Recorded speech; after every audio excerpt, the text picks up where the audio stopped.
नमस्ते साथीहरू, फाइनली म मुक्तिनाथ मन्दिरको अन्तिम प्रवेशद्वारमा आइसकेको छु। यस द्वारलाई क्रस गरेपछि मुक्तिनाथ मन्दिरको प्राङ्गण आउँछ।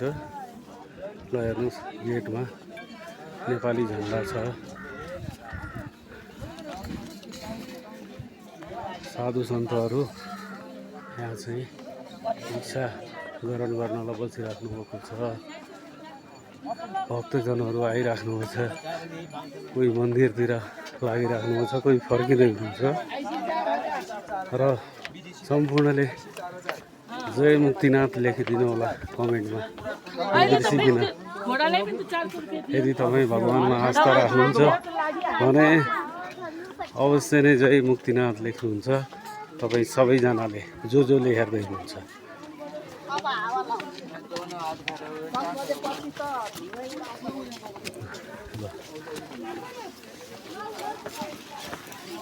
प्रवेश गर्दैछु।